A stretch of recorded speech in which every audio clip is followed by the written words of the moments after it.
You wake up in the dark and something is wrong. Your eyes are open. You can see your own room, the ceiling, the thin grey light under the door. But you cannot move. Not your arms, not your legs, not a single finger. You try to sit up and nothing happens. You try to roll over to reach for the light and your body just ignores you, like the wiring between your brain and your muscles has been quietly cut. And then you feel it, a weight, something heavy settling onto your chest, pressing down, slow and deliberate until every breath turns into a fight. There's a presence in the room with you. You can't see it, but you know exactly where it is, crouched in the corner or worse, leaning right over your face. You go to scream and nothing comes out, so no sound, no movement, no escape. Just you, wide awake, trapped inside a body that won't answer, while something you can't name presses the air out of your lungs. And this isn't a nightmare you're about to wake up from. You're already awake. This happens to real people, maybe even to you. And for thousands of years, almost every human who lived through it came to the exact same terrifying conclusion about what was sitting on their chest. They were wrong. But the truth is so much stranger, because by the end of this, you'll understand why your own brain builds the perfect monster, and why it's been building the same one since before we could speak. So let's start with what's actually happening, because it's wilder than the ghost story. Every single night when you drop into the deepest dreaming part of sleep, the part called REM, your brain does something kind of insane on purpose. It switches your body off. Deep in your brainstem, a cluster of neurons floods your spinal cord with two chemicals, glycine and GABA, and together, they clamp down on the nerves that move your muscles. They basically hit the kill switch. From the neck down, you go limp. You're paralyzed every night for hours, and you never notice because you're asleep for the whole thing. And thank God for that switch, because we'll get to what happens to the people whose switch breaks, and it is not pretty. But here's where it goes wrong. Sleep paralysis is what happens when your mind wakes up a few seconds too early before that switch flips back off. So your conscious brain boots up, you're aware, you can see the room.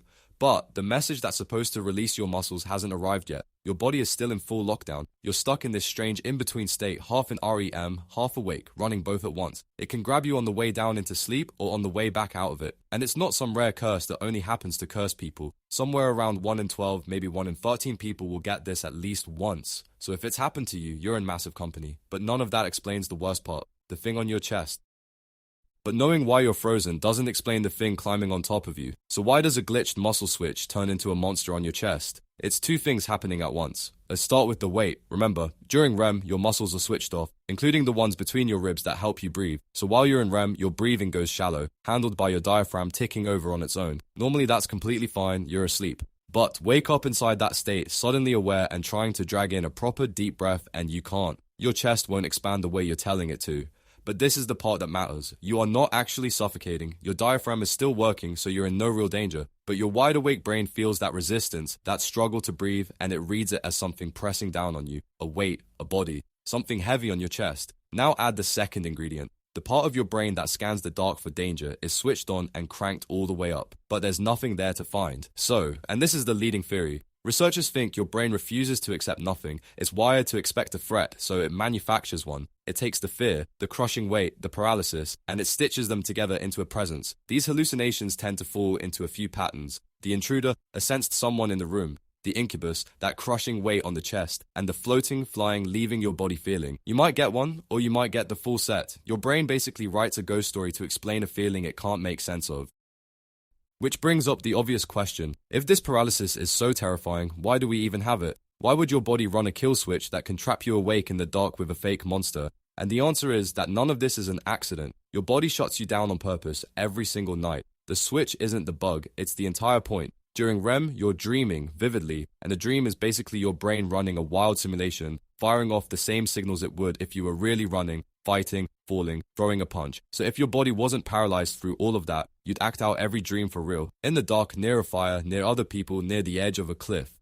The paralysis is the safety harness that stops your dreaming brain from hijacking your sleeping body. And we know this isn't just a tidy theory, because we can watch what happens when the harness fails. There's even a name for it, REM Behaviour Disorder. The muscle switch doesn't fully engage, so these people do exactly what you'd be afraid of.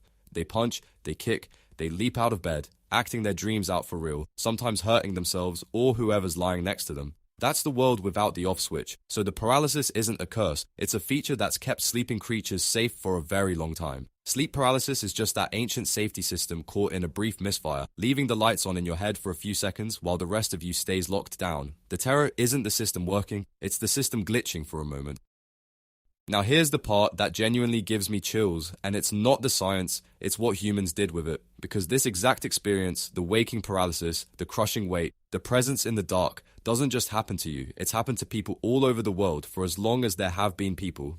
And here's the wild bit. Almost none of these cultures had any contact. They couldn't compare notes. And yet, over and over, they all reach for the same image to explain it. A demon that sits on your chest in the night. In Newfoundland, they called it the old hag, and getting attacked was being hagged. In medieval Europe, it was the incubus, a creature that crouched on sleepers in the dark. In Japan, it's kanashibari, which means being bound in metal. In Brazil, there's the pisadeira, a long-fingered crone who waits on the rooftops and stomps on the chests of people sleeping on their backs, which, by the way, is the exact position that triggers this. And then there's my favorite, hiding in plain sight inside a word you say all the time. Nightmare. The mare in Nightmare was never a horse. A mare was an old Germanic demon that sat on your chest while you slept. So you've been describing a sleep paralysis monster your whole life without ever realizing it. One researcher, David Hufford, spent years digging into this, and what he found is that the experience itself is the shared biological seed, and every culture just paints its own costume on top. Same glitch, 1,000 different masks. And it didn't stop with the old myths. Today people wake up paralyzed, feel a presence, and describe grey aliens and abductions. The monster never left. We just gave it new clothes. So let's bring it back to that moment. You're lying there, frozen, something heavy on your chest, a presence in the dark you can feel but can't see, and now you know what it actually is. Your mind woke up a few seconds before your body did. Your breathing went shallow because your rib muscles were still switched off, and the part of your brain that hunts for danger, finding nothing in the dark, built you a monster out of pure fear. It's not a ghost, it's not a demon, it's not a thing that got into your room. It's a safety system that's protected sleeping creatures for millions of years, caught in a brief, harmless glitch. But here's the thought I can't shake.